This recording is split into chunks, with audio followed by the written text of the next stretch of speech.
milieu du XIXe siècle, un Français du nom de Léon Foucault est devenu célèbre en affirmant que ces pendules et leurs mouvements rotatifs étaient la preuve de la rotation journalière de la Terre. Depuis lors, ces fameux pendules ont été régulièrement mis en démonstration dans les musées et expositions du monde entier et présentés comme étant la preuve infaillible et perpétuelle de la théorie héliocentrique, autrement dit, la Terre toupie. Cependant, la vérité est masquée et le public dupé, car le pendule de Foucault est l'échec d'une expérience qui ne prouve strictement rien, si ce n'est la facilité dont dispose la pseudo-science pour tromper les masses malléables. Lady Blunt déclare « Ce pendule, nous dit la science moderne, nous offre la preuve visible que nous vivons sur un globe qui tourne, et qui, d'après cet exemple de science devant moi, tourne autour de son axe prétendu à une vitesse d'environ 1600 km/h à l'équateur, et, cumulé à d'autres mouvements, fonce dans une rotation sans fin autour du Soleil, dont le diamètre est soi-disant de 1 300 000 km, avec un poids de 350 936 fois supérieur à celui de la Terre, de laquelle il est distant de plus de 150 millions de kilomètres, à une vitesse de plus de 1600 km/min. Maintenant, pour prouver le mouvement de la Terre, un pendule est suspendu lors d'un show, un showman déclenche le mouvement et offre à l'assistance ébahie le spectacle de la preuve que nous vivons sur un globe toupie, détalant à travers l'espace.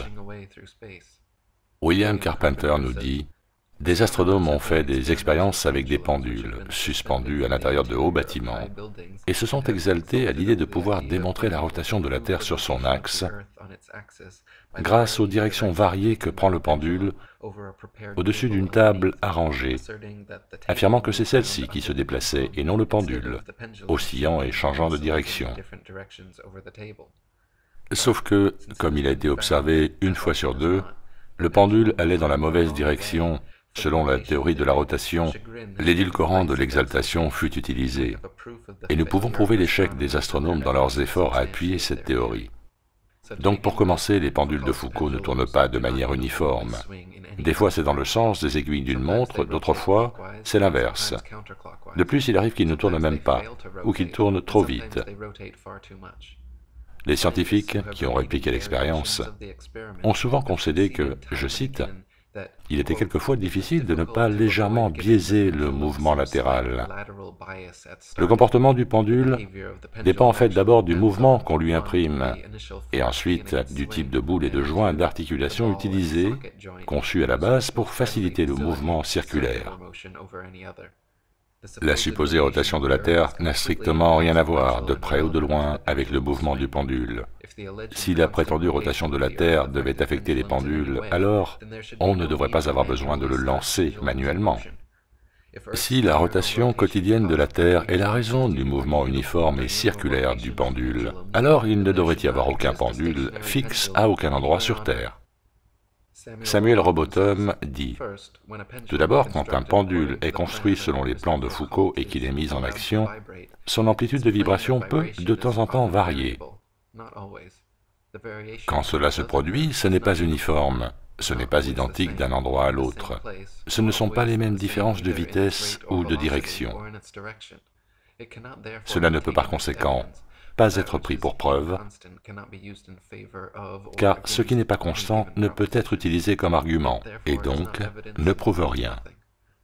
Ensuite, si l'amplitude de vibration change, quelle est la relation entre ce changement et le mouvement supposé de la Terre? Par quel principe de raisonnement le chercheur va-t-il conclure que c'est la Terre qui se déplace sous le pendule, et non le pendule qui se déplace au-dessus de la Terre? Quelle logique ou nécessité renforce cette conclusion plutôt que l'autre? Enfin, pourquoi le mécanisme singulier de suspension du pendule n'est-il pas pris en considération dans l'explication des variations de son oscillation? Ne savaient-ils pas?